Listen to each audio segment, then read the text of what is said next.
আচ্ছা, Bayern Leverkusen আর Real Madrid এরা কি ভাই ভাই? মানে বায়ার্ন লেভারকুসেন কি রিয়াল মাদ্রিদের কোনো একটা পরশ পাইছে? গোটা ফুটবল বিশ্ব এটা মানতে বাধ্য যে বায়ার্ন লেভারকুসেন আর রিয়াল মাদ্রিদ হচ্ছে ভাই ভাই। মানে তারা প্রতিটা ম্যাচে হেরে যায়, কিন্তু 90 মিনিট পরে কি হয় জাবি আলোনসোর দলে? 90 মিনিটের পরে এরা যে এমন একটা ক্যামিও, এমন একটা কামব্যাক দেখায় রিয়াল মাদ্রিদের মতো, যে আজকে সকলে বলতে বাধ্য হচ্ছে যে বায়ার্ন লেভারকুসেন আর হচ্ছে রিয়াল মাদ্রিদ ভাই ভাই। ভাই এটা মানতে আপনি বাধ্য। আসসালামু আলাইকুম সকল ফুটবল ফ্যান্সদের আরও নতুন একটা ভিডিওতে স্বাগতম জানাচ্ছি। অর্থাৎ এই সিজনটা আপনি যেই দল বা যেই ক্লাবের ফ্যান হন না কেন, বর্তমানে এই চলতি 23-24 মৌসুমটায় সবচাইতে বেশি আলোচনা হয়েছে যে ক্লাবটার নাম, সেই ক্লাবটা হচ্ছে বায়ার্ন লেভারকুসেন। আপনি যদি একজন ফুটবল ফ্যান হয়ে থাকেন তাহলে আপনি নিশ্চয়ই বায়ার্ন লেভারকুসেন, জাবি আলোনসো এই শব্দগুলো এই সিজনটা শুনতে শুনতে আপনার কান ঝালাপালা হয়ে গেছে।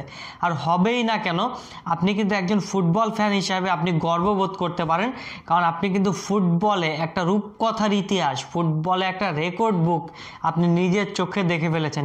কারণ বায়ার্ন লেভারকুসেন কিন্তু ফুটবল ইতিহাসের একটা রেকর্ড করে ফেলছে। সেটা হচ্ছে যে 59 বছর আগে ফুটবল ইতিহাসে এরকম একটা রেকর্ড গড়ছিল, সেটা হচ্ছে বেনফিকা। তারা হচ্ছে 48টা ম্যাচ অপরাজিত থাকার রেকর্ড গড়ছিল। অর্থাৎ বেনফিকা ফুটবল ক্লাবের 59 বছরের রেকর্ড ভেঙে এখন ফুটবল ইতিহাসের 49টা ম্যাচ অপরাজিত থাকার রেকর্ড বায়ার্ন লেভারকুসেন। অর্থাৎ আপনি একজন ভাগ্যবান ফুটবল ফ্যান, কারণ আপনি কিন্তু ফুটবল ইতিহাসের একটা রেকর্ড বুকে নিজেকে জায়গা করে নিছেন। আপনি দেখেন এই সিজনের আগেও বায়ার্ন লেভারকুসেন ফুটবল ক্লাবটাকে নিয়ে আসলে ফুটবল বিশ্বে কিন্তু খুব বেশি একটা আলাপ আলোচনা হতো না।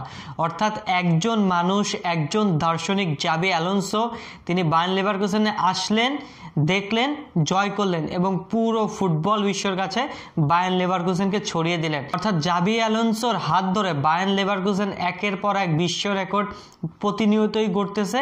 আরও একটা বড় বিশ্ব রেকর্ডের সামনে কিন্তু বায়ার্ন লেভারকুসেন, কারণ তারা কিন্তু অপরাজিত থেকে একটা ট্রেবল জয়ের ইতিহাসের হাতছানি বায়ার্ন লেভারকুসেনের সামনে। অর্থাৎ আপনি দেখেন যে আসলে বায়ার্ন লেভারকুসেন যেই ফুটবল ক্লাবটাকে মানুষ চিনত না, আর এই জাবি আলোনসো কিন্তু আপনার বায়ার্ন লেভারকুসেনের 2022 সালের 5 অক্টোবর যখন বায়ার্ন লেভারকুসেনের কোচ হিসাবে এসেছিলেন, তখন এই বায়ার্ন লেভারকুসেনের অবস্থা কিন্তু একবারে যাচ্ছে তাই ছিল, কারণ তারা জার্মান বুন্দেসলিগার কিন্তু একবারে পয়েন্ট টেবিলের নিচে ছিল। অর্থাৎ এই বায়ার্ন লেভারকুসেনকে তিনি ফার্স্ট সিজনে তিনি কিন্তু এই বায়ার্ন লেভারকুসেনকে রেলিগেশন থেকে বাঁচালেন। পরের সিজনে আমি যদি ভুল না বলে থাকি, বায়ার্ন লেভারকুসেনকে কিন্তু 5ম স্থানে এনেছিল জাবি আলোনসো। আর অ্যাটলিস্ট দিস সিজনে বায়ার্ন লেভারকুসেন যেটা করলো, জাবি আলোনসোর পরশে বায়ার্ন লেভারকুসেন পুরো গোটা বিশ্ব ফুটবলের ইতিহাসকে বদলে দিল। আর জাবি আলোনসোর সামনে কিন্তু এখন আরও অনেক বড় রেকর্ড জয়ের হাতছানি, সেটা হচ্ছে অপরাজিত থেকে আপনার হচ্ছে একটা ট্রেবল জয়। অর্থাৎ বুন্দেসলিগা জয় কিন্তু বায়ার্ন লেভারকুসেনের হয়ে গেছে। এখন জাবি আলোনসোর বায়ার্ন লেভারকুসেন তারা কিন্তু ইউরোপা লিগেও চলে গেছে। অর্থাৎ ইউরোপা লিগের ফাইনালটাও জিততে পারলে আর হচ্ছে পোলাক কাপেরও ফাইনালে চলে গেছে জাবি আলোনসোর লেভারকুসেন।